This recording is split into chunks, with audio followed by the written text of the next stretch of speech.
I saw in the Brown County Democrat a home offered called Windows on the World, and it was for lease. I quickly thought that maybe John Sisson and I could share the place together since he had some rent money. Once we got settled in, I decided to write poetry for the Poets' Corner, a weekly space provided by the Brown County Democrat. Over several months, I published 10 original poems for the paper. Life on Less Traveled Road was enjoyable. I especially liked the occasional campfire John built in the front yard. I also enjoyed all the critters that visited with us, John attracted with dog food. I looked out the porch window one night and I saw a possum eating a sweet potato and a bunch of dog food on the front porch. And then there was a small family of raccoons over to the side, and believe it or not, there was a fox laying about 6 feet away. During the day, wild turkeys would come up in the yard and the mallard ducks would walk up from the pond. They didn't even have enough energy to fly. A couple of deer would lay back in the back part of the yard. And it was just sort of like the peaceable kingdom. And John was responsible for all these critters that came in and enjoyed life with us. It was not long and I met a wonderful woman from West Lafayette, Purdue University. She was a professor there. We began to see each other, mostly meeting in West Lafayette. She had wonderful corgi dogs, a male and a female. We used to take them on walks, and occasionally we'd go to Prophetstown and walk through that state park. One time we went and visited Wolf Park north of Lafayette. It's interesting to look at the wolves from a distance. They would howl and do their wolf tricks. But one thing I remember very well was the wolves that snuck away and began to stalk a couple of geese in the pond nearby. As they slipped into the pond, they covered themselves with weeds and green grass and a little bit of pond slime. And they moved like little floating green islands out to the geese. Just before they caught the geese took off. That was quite an adventure of watching wolf behavior.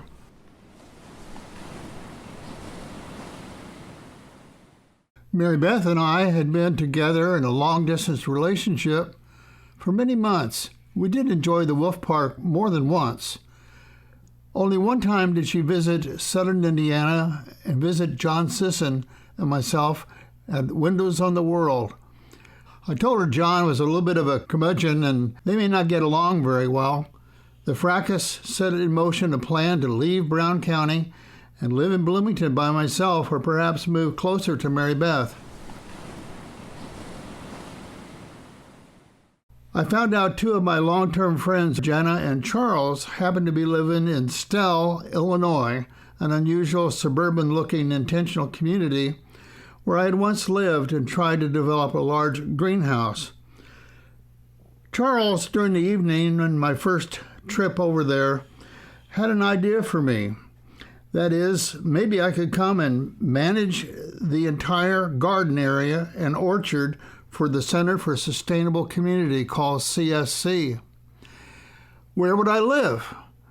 Renee immediately said, "We'll call Susan, and she has some homes for rent here in Stelle, and she'll give us a tour tonight." Upon entering the home, our Jenna, who was with us, immediately said she could live there too, and we could split the rent, which was $450 a month.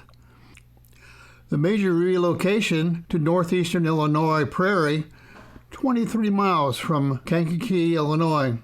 I would be overseeing about 8 acres of a new land use plan for their orchards and gardens. This is exciting for me, but over time, my huge weakness for trusting others would once again bite me. I simply did not get paid anything close to what Charles and another board member had originally proposed.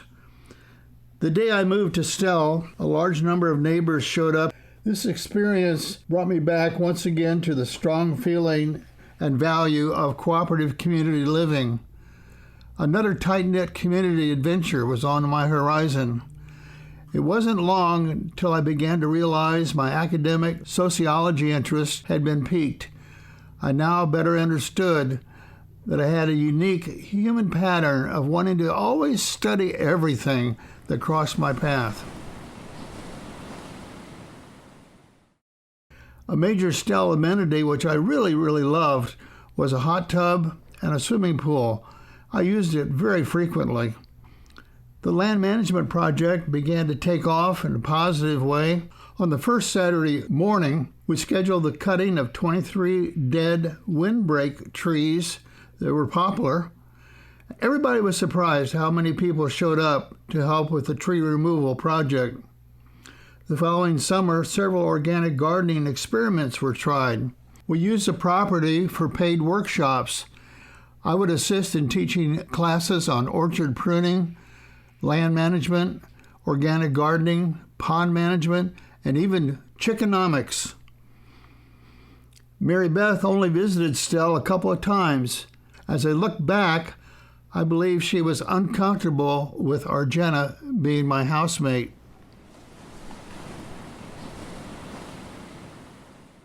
A major negative event was when I had a heart condition. One Saturday morning, I felt really weak, and they scheduled me for an appointment the next day at Riverview Hospital Complex in Kankakee for a full cardiac workup. I arrived at the hospital for multiple cardio tests.